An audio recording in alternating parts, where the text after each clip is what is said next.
women will never admit this, but I'll say it for you guys.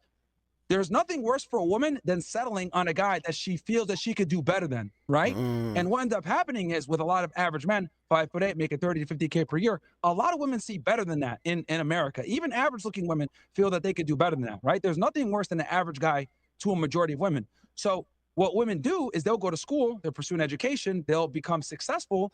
And what they're hoping is that there's going to be a guy more successful, more attractive, more ambitious than her at the end of that road. But what she's effectively done, because she's become average herself or better than average, is she's just now ostracized a majority of men that would have been a great candidate for her before. But feminism has made it where women are told not to settle, become independent. But you got to ask yourself, who are they independent of? Independent of? They're independent of men. We don't walk around and say, "Oh, we're strong and independent." You guys will laugh at us like, "What the fuck is wrong with y'all niggas?" But we Yeah, I was about to say, imagine if men walked around saying, I'm independent, don't need no woman. Do you know how crazy that sounds? I mean, if they already call you toxic and toxic misogyny and all these kind of things that you hate women just for giving a simple opinion, imagine if men actually walked around saying, we're independent, don't need no women. That it sounds even crazy to me just saying it. But women can say it. But like he said, average women don't want average men. And it's okay to have your preferences, but it's also okay to look in the mirror that me as a guy, if I say I want to date Rihanna, sure, it's my preference. But the question is, what are the chances I'm ever going to meet or even date Rihanna? And how many Rihannas are out there? So yes, the ladies want all these rich guys. They don't want the average guys. But how many rich guys are there? And how many are you actually going to ever meet or even get? So that means most of us are probably going to die single just because of the crazy preferences and standards that we have.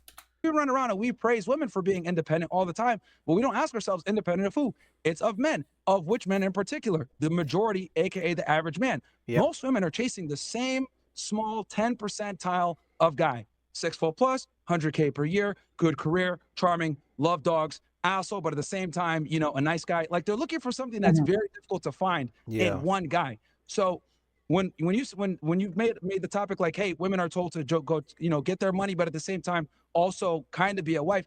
The problem is that for the caliber of guy that they're looking for, right? Ironically enough, they need to prioritize finding a husband. But the problem is that they're pursuing a career so much that they don't have the time and a lot of the times interest to even pursue this guy. Like, and this is another controversial take, and I'll say this real quick, and I'd love to get the ladies' take on this. I say all the time, women lack empathy. Okay, they have sympathy, but they don't have empathy, and I explain what I mean by this.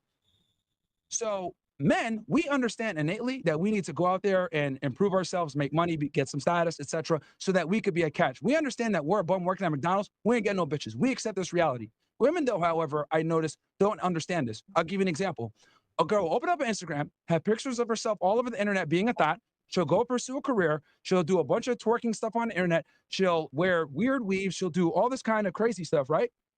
And what'll happen is she'll do all this, not knowing that, like, men, though they might look at you from an attraction standpoint, they're not actually wanting to take you seriously. And this is what I mean when I say women lack empathy. They kind of know what men like, but they don't know what men are actually attracted to and want to commit to. And that's where the disconnect happens. So They don't even care.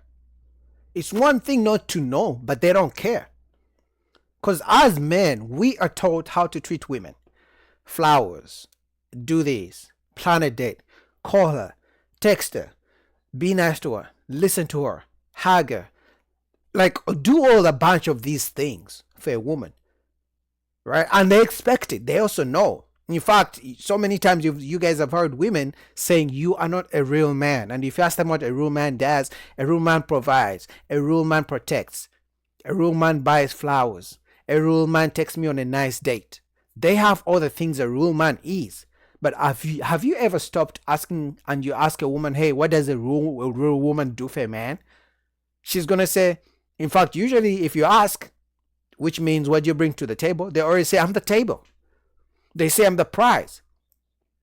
Like, they can mention all the things they want from a man, but they can't mention all the things they give to a man. So I'm just saying, Myron Gaines is saying they don't know. I'm saying they don't even care. They don't even care to know. But they know everything a man should give them, but they know nothing they're giving to a man. Man, shout out to Myron Gaines. I'll put the full link down below.